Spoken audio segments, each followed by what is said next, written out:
ও বিশ্বখ্যাত band BTS এর সর্বকনিষ্ঠ সদস্য জাংকুক অবশেষে দেশটির সেনাবাহিনীর বাধ্যতামূলক সামরিক পরিষেবায় যোগ দিতে যাচ্ছেন।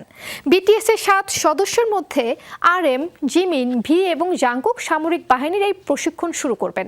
সেনাবাহিনীতে যোগ দেওয়ার আগে ভক্তদের উদ্দেশ্যে এক চিঠিতে জাংকুক দিয়েছেন আবেগঘন বার্তা। বর্তমানে ক্যারিয়ারের সোনালী সময় পার করছেন বিটিএস তারকা জাংকুক। নতুন নতুন রেকর্ড করে বিশ্বব্যাপী জনপ্রিয়তা পাচ্ছেন তিনি। সম্প্রতি নতুন করে আরেকটি মাইলফলক অর্জন করেছেন। তার প্রথম একক অ্যালবাম গোল্ডেন বিশ্বব্যাপী বিকৃত হওয়া চার্টে টেইলর সুইফটের 1989 টেইলরের সংস্করণ অ্যালবামকেও ছাড়িয়ে গেছে। এছাড়া নেট দুনিয়ায় চলতি বছরের 14 জুলাই 7 গানটি প্রকাশ পাওয়ার পরপরই গড়ের রেকর্ড।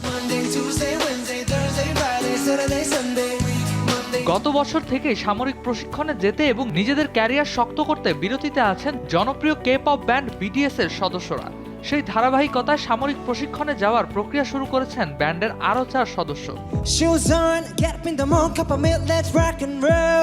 সাধারণত কোরিয়ান তরুণদের এই প্রশিক্ষণ পর্বের প্রস্তুতি শুরু হয় 18 বছর থেকে। 20 বছর বয়সের মধ্যে তাদের শারীরিক পরীক্ষা করা হয় যে আদৌ সেই তরুণ সামরিক প্রশিক্ষণের জন্য উপযুক্ত কিনা। পরীক্ষায় পাশ করলে পরে সুবিধাজনক সময়ে টানা 18 মাসের বাধ্যতামূলক প্রশিক্ষণে যেতে হয় তরুণদের।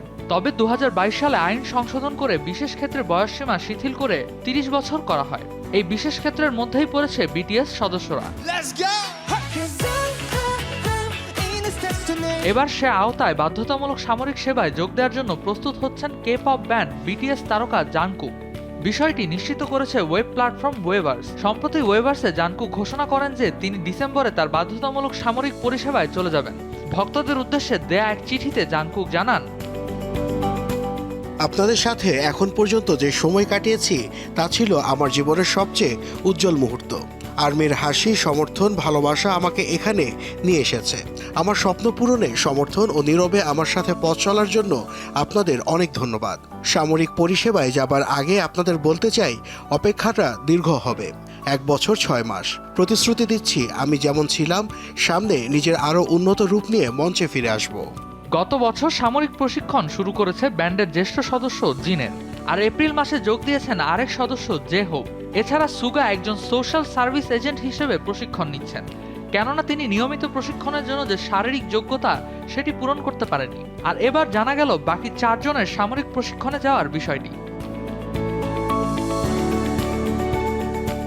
বিটিএস এর 7 সদস্যের পথ চলার সময় গত 1 দশক। 2012 সালের 12 জুন যাত্রা শুরুর পর তাদের ডাকা হতো পুচকে নামে।